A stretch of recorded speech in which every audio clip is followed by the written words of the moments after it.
Halo semua, Assalamualaikum warahmatullahi wabarakatuh. Perkenalkan, nama saya Siva Utami dengan NIM 3211171003. Saat ini saya kuliah di Universitas Jenderal Ahmad Yani, Fakultas Sains dan Informatika, jurusan Kimia Murni. Nah, di sini saya akan menjelaskan sedikit materi mengenai spektrofotometer inframerah. Mari kita simak. Saya akan menjelaskan sebuah materi untuk memenuhi salah satu tugas penentuan struktur secara fisikokimia. Dengan judul Spektrofotometer IR atau inframerah yang disusun oleh saya, Siva Utami, dengan NIM 3211171003. Nah, sekarang kita masuk ke dalam definisinya. Apa sih spektrofotometri IR atau inframerah? Yaitu metode analisis instrumentasi pada senyawa kimia yang menggunakan radiasi sinar inframerah. Nah, alat ini berguna untuk mengetahui gugus fungsi yang terdapat pada senyawa organik. Nah, disebutkan bahwa inframerah adalah radiasi elektromagnetik dari panjang gelombang lebih panjang dari cahaya tampak, tetapi lebih pendek dari radiasi gelombang radio. Di sini merah yaitu merupakan warna dari cahaya tampak dengan gelombang panjang. Radiasi inframerah memiliki jangkauan 3 order dan memiliki panjang gelombang antara 700 nanometer dan 1 mm. Spektroskopi inframerah merupakan suatu metode yang mengamati interaksi molekul atau materi dengan radiasi elektromagnetik yang berada pada daerah panjang gelombang 0,75 sampai 1000 mikrometer atau pada bilangan gelombang 13.000 sampai 10 cm. Bagaimana sih kerjanya? Di sini dikatakan bahwa bila suatu senyawa diradiasi menggunakan sinar inframerah, maka sebagian sinar akan diserap oleh senyawa, sedangkan yang lainnya akan diteruskan. Nah, serapan ini diakibatkan karena molekul senyawa organik mempunyai ikatan yang dapat bervibrasi atau bergetar. Si vibrasi molekul dapat dialami oleh semua senyawa organik. Namun ada beberapa yang tidak terdeteksi oleh spektrometri inframerah. Masing-masing ikatan akan mempunyai sifat yang khas. Jumlah frekuensi yang melewati senyawa diukur sebagai transmitan. Sebuah persentase transmitan bernilai 100 jika semua frekuensi diteruskan senyawa tanpa diserap. Namun, hal itu tidak pernah terjadi. Dengan kata lain, selalu ada serapan kecil dan transmitan tertinggi hanya sekitar sampai 95%. Dalam spektrum inframerah akan terdapat suatu grafik yang menghubungkan bilangan gelombang dengan persen transmitasi.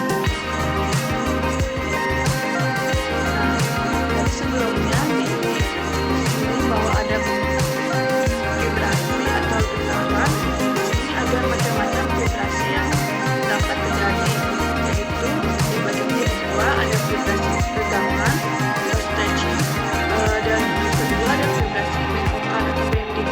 Nah, vibrasi tegangan ini adalah atom yang bergerak terus sepanjang ikatan yang menghubungkan sehingga akan terjadi perubahan jarak antara keduanya, walaupun sudut ikatan tidak berubah. Nah, si vibrasi tegangan ini dibagi lagi menjadi dua macam, yaitu ada tegangan simetris atau unit struktur bergerak bersamaan dan searah dalam satu bidang datar, dan yang kedua ada regangan asimetris, yaitu unit struktur bergerak bersamaan dan tidak searah tetapi masih dalam satu bidang datar. Nah, yang kedua, vibrasi bengkokan, yaitu jika sistem 3 atom merupakan bagian dari sebuah molekul yang lebih besar, maka dapat menimbulkan vibrasi bengkokan atau vibrasi deformasi yang mempengaruhi osilasi atom atau molekul secara keseluruhan. Nah, vibrasi bengkokan ini dibagi lagi menjadi 4 bagian, yaitu ada vibrasi goyangan atau rocking, yaitu unit struktur bergerak mengayun asimetris, tetapi masih dalam bidang datar. Dan yang kedua ada vibrasi guntingan atau schizoring, yaitu unit struktur bergerak mengayun simetris dan masih dalam bidang datar. Dan yang ketiga, vibrasi kebasan atau wedging, yaitu unit struktur bergerak mengibas keluar dari bidang datar. Dan yang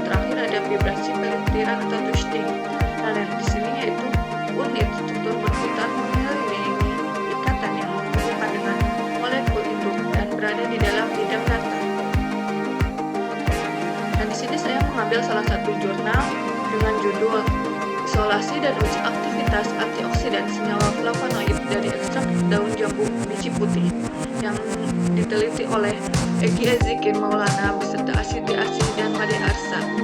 Nah, dalam jurnal ini mengidentifikasi antioksidan melalui identifikasi senyawa dengan spektrofotometri IR dan UPVs.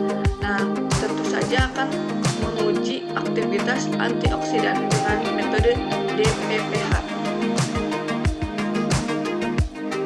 Nah, dari jurnal tersebut ada bagian spektrum IR-nya. Bisa dilihat di sini ada gambar spektrum fraksi C, di mana identifikasi isolat aktif fraksi C dengan spektrofotometri IR menghasilkan spektra IR, menunjukkan adanya gugus-gugus fungsi dari karakteristik flavonoid, yaitu vibrasi ulur gugus OH yang terikat yang muncul pada bilangan gelombang 3367,20 cm dan diperkuat dengan munculnya serapan pada 1252,78, 1161,55, 1115,86 yang menunjukkan adanya gugus CO atau alkohol.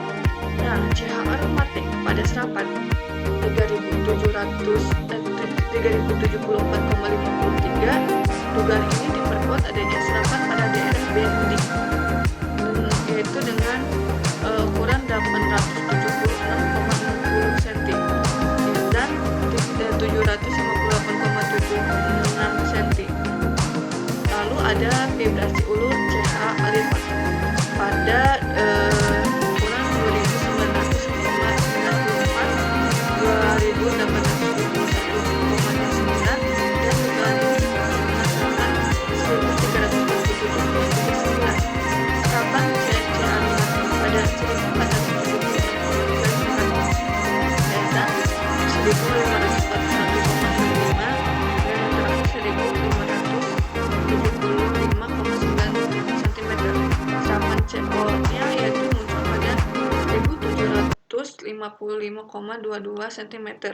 Nah, di sini dijelaskan bahwa gugus-gugus fungsinya terdapat pada spektrum IR yang tertera pada gambar 2.